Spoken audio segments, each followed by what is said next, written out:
Bonjour, nous nous retrouvons pour continuer notre réflexion autour de l'option préférentielle pour les pauvres.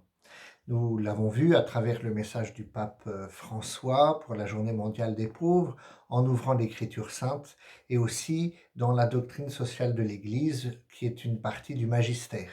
Alors dans cette vidéo, encore à travers le pape François, le pape Saint Jean-Paul II et le pape Benoît XVI, quelques expressions pour nous aider toujours à entrer plus profondément dans notre réflexion. Bien sûr, les papes successifs ont tiré leurs réflexions pour l'alimentation de la doctrine sociale de l'Église, de l'Écriture sainte. C'est ainsi que régulièrement, dans leurs lettres apostoliques ou encycliques, les papes citent l'Écriture. Ainsi, dans Evangelii Gaudium du pape François, voilà ce que nous lisons. Il suffit de recourir aux Écritures pour découvrir comment le Père qui est bon veut écouter le cri des pauvres, suivi d'une série de citations bibliques, numéro 187.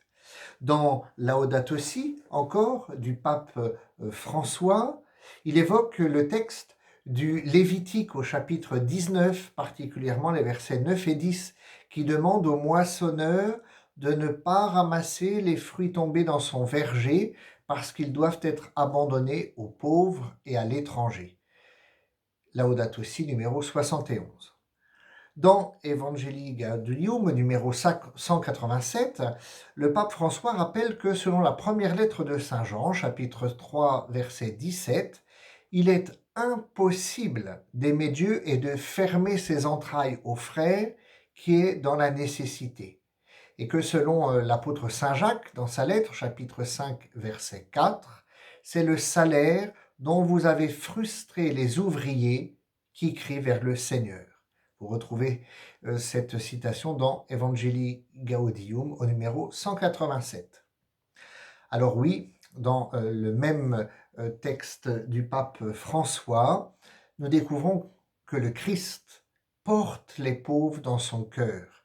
C'est à eux qu'il destine l'annonce de la bonne nouvelle. Nous pouvons citer Luc chapitre 4 verset 18, qu'il donne son royaume, toujours chez Saint Luc, chapitre 6 verset 20, qu'il s'identifie aux pauvres en citant Matthieu 25 verset 35 et suivant.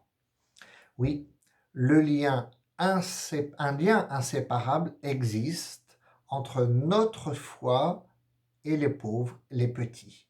Evangelii Gaudium numéro 48. Le pape François continue et rappelle souvent toute une série justement de textes bibliques sur la miséricorde, notamment ceux qui annoncent que la pratique de la miséricorde, de la justice, de l'aumône efface les péchés. Evangelii Gaudium numéro 193.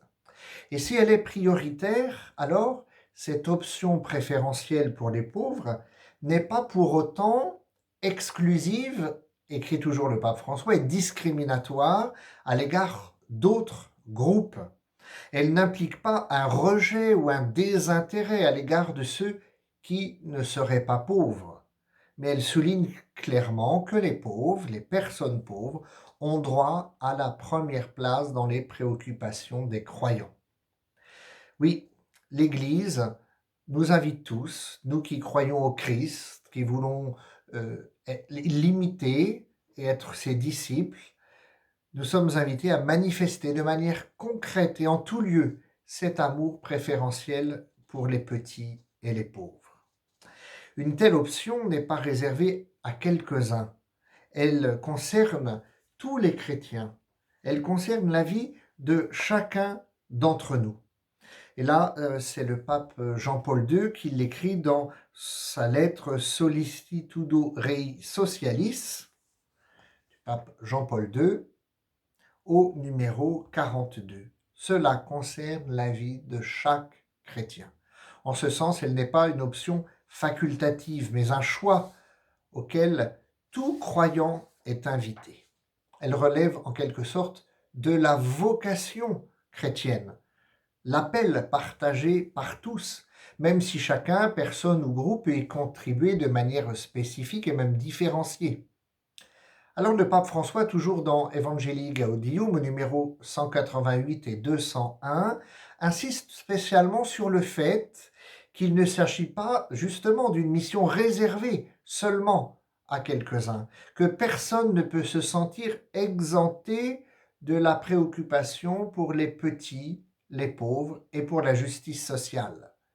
Là encore, Saint Jean-Paul II l'écrit dans Sollicitudo Rei Socialis, ainsi que dans Centesimus Annus en 1991 pour le centenaire du texte de Léon XIII de Rerum Novarum. Cette option, écrit Saint Jean-Paul II, désigne une forme spéciale de priorité dans la pratique de la charité chrétienne, c'est-à-dire la mise en œuvre du commandement majeur du Seigneur. Alors, bien sûr, avec pauvreté, petit, l'usage du mot charité sonne parfois mal à certaines oreilles qui préfèrent que l'on parle de justice. D'ailleurs, les textes bibliques, nous l'avons entendu, lient tout cela ensemble. La charité, alors, ça n'est pas simplement un oubli de la justice, car la quête de justice s'enracine justement pour le croyant dans la charité. Tandis que Saint Jean-Paul II, lui, retenait plus volontiers les termes de justice et de solidarité, c'était son angle de réflexion. Le pape Benoît XVI s'est exprimé, lui, plus immédiatement en termes de charité, à travers les textes qui avaient pour thème, justement, la vertu de charité, sans ignorer, bien entendu, la place essentielle de la justice. Chacun selon le thème de sa lettre et sa perspective utilise ou met en exergue telle ou telle réalité. Eh bien, le pape François lui reprend l'ensemble du vocabulaire justice, solidarité, charité, en donnant une place toute particulière lui à un autre élément, le quatrième, déjà cité préalablement, celui de miséricorde, qui inclut à la tendresse. Oui, le mot miséricorde occupe dans le ministère du pape François, dans ses discours, dans ses messages, une place première, notamment grâce à l'année sainte extraordinaire, souvenez-vous, que nous avons vécue à la fin de décembre 2015 jusqu'en 2016, qui a été proclamée comme une année jubilaire de la miséricorde. Eh bien, la mise en œuvre de l'option préférentielle pour les pauvres requiert, oui, la prise en compte de tous ces points de l'enseignement social de l'Église. Et bien sûr, alors il faut aussi y ajouter les réflexions autour de la propriété, de l'usage des biens, de leur destination universelle. L'option pour les pauvres concerne les décisions que nous avons à prendre de manière cohérente au sujet de la propriété et de l'usage des biens, écrivait Saint Jean-Paul II dans Sollicitudo Rei Socialis. Elle est une conséquence logique et inéluctable du principe du bien commun. Il suffit de regarder la réalité pour comprendre que cette option est aujourd'hui une exigence éthique fondamentale pour la réalisation effective du bien commun. À bientôt.